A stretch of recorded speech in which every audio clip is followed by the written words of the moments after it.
ಈಗ ರೇಣುಕಾಸ್ವಾಮಿ ಅವರ ಪತ್ನಿ ಕೂಡ ಇದ್ದಾರೆ, ಅವ್ರನ್ನ ಮಾತನಾಡಿಸ ಹೋಗ್ತೀನಿ.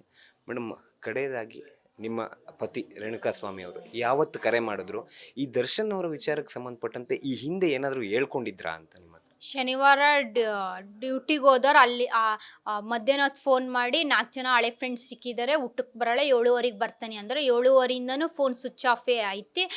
ಅವ್ರು ಕರ್ಕೊಂಡೋಗಿ ಮೋಸದಿಂದ ಅಲ್ಲಿ ಡ್ಯೂಟಿಯಿಂದನೇ ಬಲವಂತವಾಗಿ ಕರ್ಕೊಂಡೋಗಿದ್ದಾರೆ. ಅಲ್ಲಿಂದನೇ ಬ್ರ್ಯಾಂಚಿಂದನೇ ಕರ್ಕೊಂಡೋದ್ರೆ CC ಕ್ಯಾಮ್ರಾ ಐತಿ ಅಂತ ಎಲ್ಲೋ ನಿಲ್ಲಿಸಿ ಹೇಳ್ಬಿಟ್ಟು ಕರ್ಕೊಂಡೋಗಿದ್ರೆ 7:15 ಮೊಬೈಲ್ ಕಸ್ಕೊಂಡ್ಬಿಟ್ಟಾರೆ. ಕಸ್ಕೊಂಡು ಮೊಬೈಲ್ ಯಾಕೆ ಕಸ್ಕೊಬೇಕಿತ್ರಿ, ಫೋನ್ ಮಾಡ್ತಿದ್ರು ತಿಳಿಸ್ತಿದ್ರು, ಮೊಬೈಲ್ ಕಸ್ಕೊಂಡು ಸ್ವಿಚ್ ಆಫ್ ಮಾಡ್ತಾರೆ.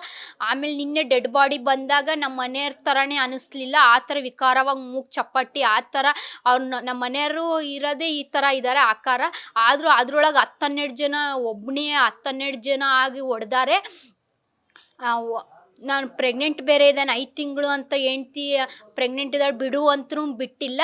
ಆಕೆ ಪವಿತ್ರಗೌಡ ಅವಳು ಹೆಣ್ಣಾಗಿ ಸುಮ್ಮನೆ ಅದು ಮೆಸೇಜ್ ಎಲ್ಲ ಸಹಜ, ಸುಮ್ಮನೆ ಹೇಳಿಲ್ಲಂಗೆ ಸುಮ್ಮನೆ ಇದ್ದಿದ್ರೆ ಆಕಿತ್ತು. ಅದೇ ದೊಡ್ಡ ವಿಶ್ ಮಾಡಿ ಅವಳು ಹೆಣ್ಣಾಗಿ ನಾನು 5 ತಿಂಗಳು ಪ್ರೆಗ್ನೆಂಟ್ ಇದೆ, ನನ್ನ ಮನೆಯವ್ರ ಪಾಪು ಎಷ್ಟು ಆಸೆ ಪಡ್ತಿರು, ಪಾಪು ನೋಡ್ಲಿಲ್ಲಂಗೆ ಸಾಯಿಸ್ಬಿಟ್ಲು. ಅವಳು ಸುಮ್ಮನೆ ಇದ್ದಿದ್ರೆ ಏನೂ ಆಗ್ತಿದ್ಲು, ಅವಳಿಂದನೇ ಆಗಿದ್ದು. ಹೆಣ್ಣಾಗಿ ಅವಳು ಏನು ಹೇಳಿಲ್ಲಂಗೆ ಸುಮ್ಮನೆ ಇದ್ದಿದ್ರೆ ಚೆನ್ನಾಗಿರ್ತೀವಿ. ನನ್ನ ಗಂಡ ಡ್ಯೂಟಿಗೆ ಹೋಗಿದ್ದ, ನನ್ನ ಜೀವನ ಹೆಂಗ ರೂಪಿಸ್ತಿದ್ರು. ಈಗ ನಮ್ಮ ಗಂಡ ಇಲ್ಲ, ನಾವು ಹೆಂಗೆ ಜೀವನ ಮಾಡ್ಬೇಕು ಹೇಳ್ರಿ.